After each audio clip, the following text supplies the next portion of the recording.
సహస్రనామం వచ్చాక శివ సహస్రనామం వస్తున్నది భారతంలో.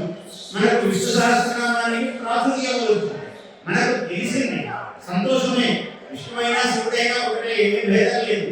వ్యాపశీల తొందరగా వ్యాపించాడు ఆయన. ఈయన నెమ్మదిగా స్థానం ఉంటాడు, వాడి దగ్గర కూర్చున్నాడు, అనుగ్రహిస్తాడు. ఒక చోట కూర్చున్నాడు కైలాసంలో, ఎవడో అంత యోగం అంత పుణ్యాత్ముంటే పరిగెత్తుకొని వస్తాడు. ఆయనకేం హడావిడి లేదు. ఆయన అందుకనే చెప్పాడు, అయ్యా కాశ్యాం ఆశ్చర్యం, కాశీలో ఇక్కడ ఆశ్చర్యకరమైన దంపతులు ఉన్నారండి. ఎవరండి? ఏమిటి ఆశ్చర్యం అంటే లతా కాశీలు లతా కాపి తరుక్కోపి కాశ్యాం ఆశ్చర్య దంపతి. ఒక లత ఉన్నది, ఒక తీగ, ఒక చెట్టు ఉన్నది.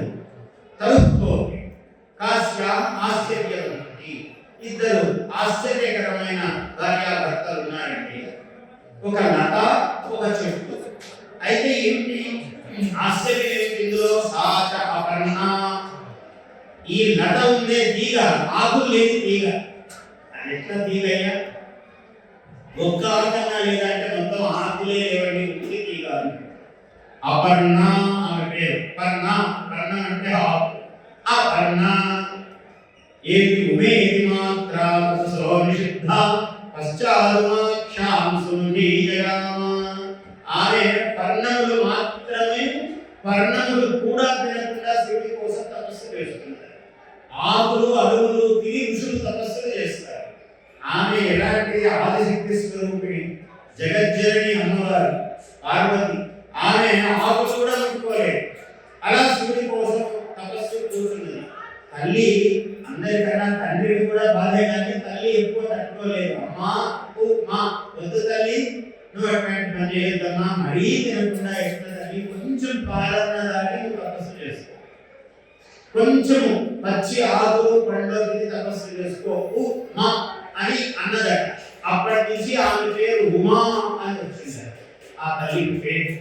కాళిదాసు చెప్తాడు, ఉమేది మాత్రా తపసో నిషిద్ధ పశ్చాత్ ఉమాఖ్యాం సుముఖీ జగామ. అప్పటి నుంచి ఆమె ఉమా అనే పేరుతో ప్రసిద్ధురాలు అయింది. అలాగే అపర్ణ. ఎందుకు అపర్ణ? ఆమె ఆకులు తినకుండా తపస్సు చేసింది. ఆకులు కూడా తినకుండా, ఆకులు తినంటే ఆకులు కాదు పండ్లు తింటుందని కాదు, ఆకులు కూడా తినకుండా అలా తపస్సు చేస్తుంది. కాబట్టి ఆమె అపర్ణ. పర్ణములు ఏంటి అంటే ఆ తీగ. సరే ఈయనటువంటి వాడు సాత అపర్ణ సతస్థాను అన్నాడు. స్థాను శివస్థాను అని, స్థాను అని శివుడికి పేరు. స్థాను అంటే కదలకుండా ఉండేది, మొద్దు దాకా ఉండేది. ఒక మొద్దు ఉంది, అది చెట్టు బాగా కొమ్మలు రెమ్మలు ఉన్న చెట్టు కాదు, మొద్దు. అయితే ఏమిటయ్యా ఇక్కడ ఆశ్చర్యం చెప్తున్నాడు.